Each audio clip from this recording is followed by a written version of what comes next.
BRS party కార్యకర్తలు ఉన్నటువంటి నాయకులు ఉంటే ఉంటారు, పోతే పోతారు. కానీ బంగారం వస్తుంటే మా కార్యకర్తలు ఉన్నందుకు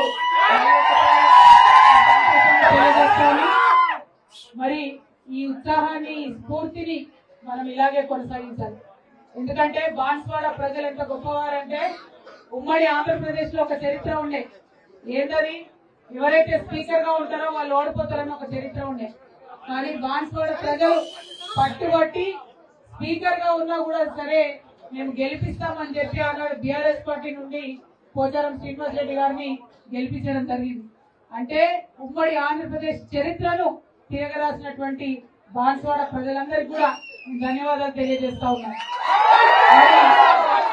అంత చరిత్ర తిరగరాసి వారిని గెలిపించి వారిని ఎమ్మెల్యేని చేస్తే, బీఆర్ఎస్ పార్టీ కష్టకాలంలో ఉన్నప్పుడు, మనం అధికారం కోల్పోయి ఉన్నప్పుడు, ఎప్పుడైతే మన నాయకుడికి చాలా ఎక్కువ మన అవసరం ఉంటుందో కరెక్ట్ గా అదే టైంలో నాయకుడిని వదిలేసి బయటికి వెళ్లిపోవడం అన్నది తెలంగాణ ప్రజలు, బాన్స్వాడ ప్రజలు మరి పోచారం శ్రీనివాస్ రెడ్డి గారిని క్షమించరు అని చెప్పి నేను భావిస్తా ఉన్నాను.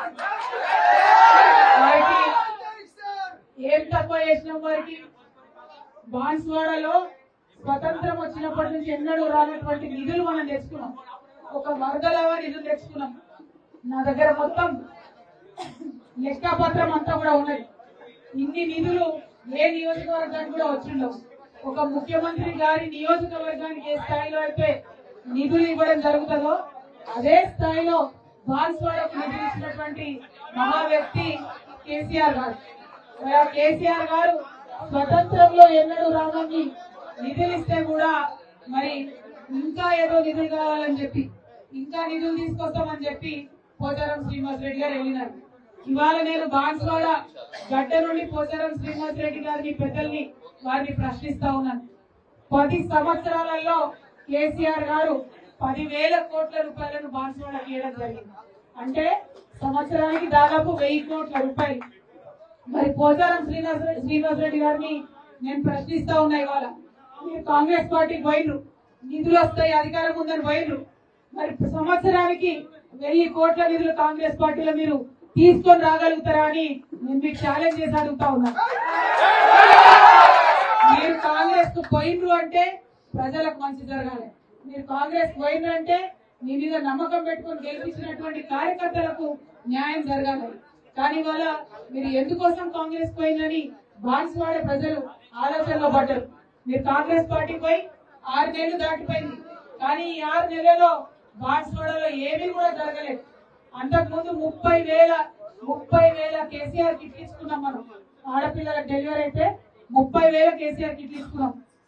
పోయిన 6 నెలలలో ఒక్కటంటే ఒక్క కేసీఆర్ కిట్ కూడా రాలేదు.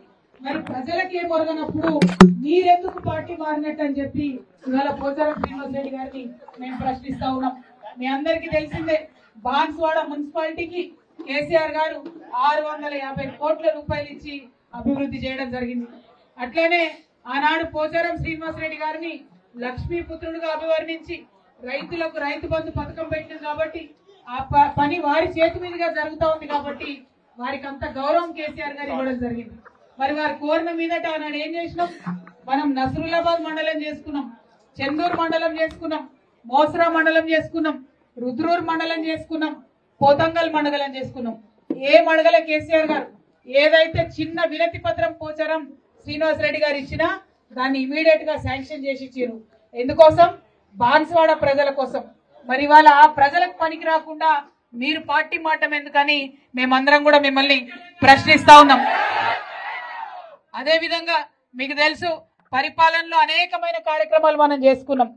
పోచారం శ్రీనివాస్ రెడ్డి గారు మరి ఒక టెంపుల్ కడితే, గుడి కడితే దాన్ని ఎండోమెంట్ నుంచి 66 ఎకరాలు జీవో ద్వారా ఆ గుడికి కూడా వారికి ఇవ్వడం జరిగింది. మరి ఆ గుడికి 30 కోట్ల రూపాయలు కూడా అభివృద్ధి కోసం ఇవ్వడం జరిగింది. నేను మళ్ళా అడుగుతా ఉన్నా, ఏం తక్కువ జరిగింది పోచారం గారికి? ఎందుకోసం పార్టీ మారినరో మీరందరూ కూడా పదే ప్రశ్నించాల్సినటువంటి అవసరం ఉన్నది. ఇవాళ మనం ఆలోచన చేస్తే 42,000 మందికి మనం ఇక్కడ బాన్స్వాడలో ఆసరా పెన్షన్లు ఇచ్చుకున్నాం. మరి కాంగ్రెస్ వాళ్ళు ఏం చెప్పిర్రు? మేము అధికారంలోకి రాగానే 2000 4000 అవుతాయన్నారు. అయినాయి అని ఎక్కడన్నా ఎవరికన్నా వచ్చిందా? మరి మహాలక్ష్మి పథకం ఆడపిల్లలందరికీ 2500 ఇస్తామన్నారు, ఇచ్చిందా? మరి ఇయ్యనప్పుడు ఈయన పార్టీ ఎందుకు మారినట్టు మనం అడగాలనా వద్దా? మన ఆడబిడ్డలకు చెప్పాలనా వద్దా? అట్లనే 66,670 మందికి రైతు బంధు ఇచ్చుకున్నాం మనం. పోయిన సంవత్సరంలో ఆనాడు కేసీఆర్ గారు దాచిపెట్టిన పైసలు ఒక్క కిస్తీ ఇచ్చిరు రైతు బంధు తప్పితే, మధ్యలో ఒక పంటకు ఎగ్గొట్టిండ్రు. ఇప్పుడేమో 12,000 ఇస్తామని చెప్పి మాట్లాడుతున్నారు. దానికి 100 రూళ్లు, దానికి అనేకమైన కోతలు. అంటే కాంగ్రెస్ ప్రభుత్వం కేవలం కోతల ప్రభుత్వమే తప్ప చేతల ప్రభుత్వం కాదన్నది మనకు తెలుస్తున్నది. మరి అయినా పోచారం శ్రీనివాసరెడ్డి గారు పార్టీ మారిండ్రు. ఆయననే రైతులకు మంత్రి ఉండే, ఆయన చేతి మీద ప్రారంభమైన పథకం 15,000 ఇస్తా అన్న కాంగ్రెస్ పార్టీ ఎగ్గొట్టి వాళ్ళ 12,000 ఇస్తే మీరు ఇంకా ఆ పార్టీలో ఎట్లా ఉంటున్నారని మిమ్మల్ని మేము ప్రశ్నిస్తున్నాం. అట్లనే 14,000 మందికి రైతు బీమా డబ్బులు వచ్చినాయి మన బాన్స్వాడలో. ఎంత అద్భుతమైన కార్యక్రమం. రైతు చనిపోతే వారం తిరిగే లోపల వాళ్ళ ఇంటికి 5 లక్షలు వచ్చినటువంటి పరిస్థితి. ఇవాళ ఆ పరిస్థితి లేదు.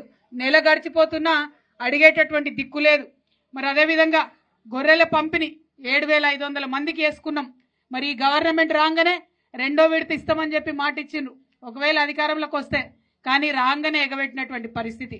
మరి ఎందుకోసం పోచారం గారు పోయినరో, కనీసం గొర్రెల పంపిణీ చెక్కులు డీడీలు కట్టినోళ్ళకు కూడా ఇప్పించుకోలేని పరిస్థితుల, దయనీయమైన పరిస్థితుల పార్టీ మారడం ఎందుకో, కన్న తల్లి లాంటి బీఆర్ఎస్ పార్టీకి ద్రోహం చేయడం ఎందుకో పోచారం శ్రీనివాసరెడ్డి గారు చెప్పాలని చెప్పి మేము డిమాండ్ చేస్తా ఉన్నాం.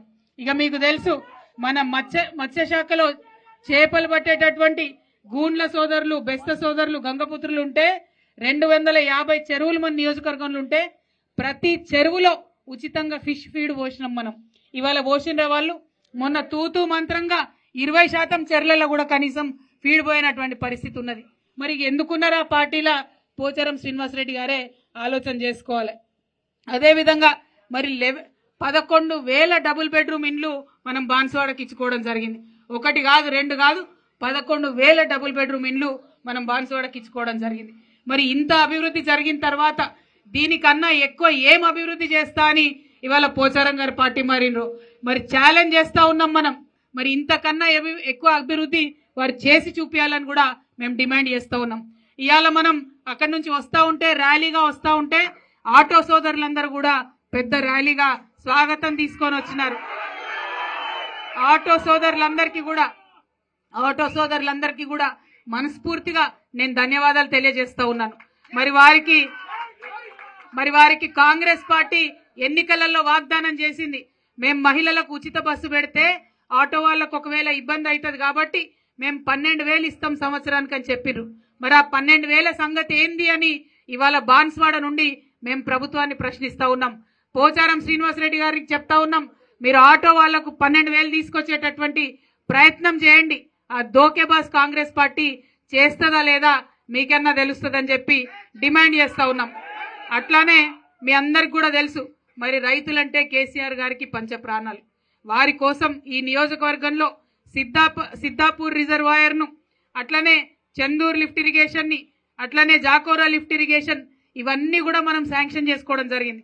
మరి అనేకమైనటువంటి చెక్ డ్యాంలు కూడా మనం కట్టుకోవడం జరిగింది. ఇవాళ ఆ పనులు ఎట్లా సాగుతున్నాయో మీ అందరికి కూడా తెలుసు.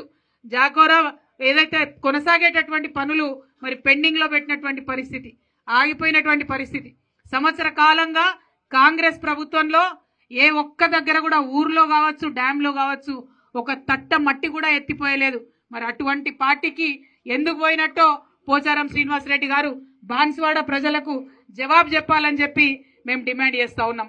ఇక మా ఆడబిడ్డలకు మాతా శిశువు హాస్పిటల్ కట్టించింది ఇక్కడ కేసీఆర్ గారు 100 పడకలతోని.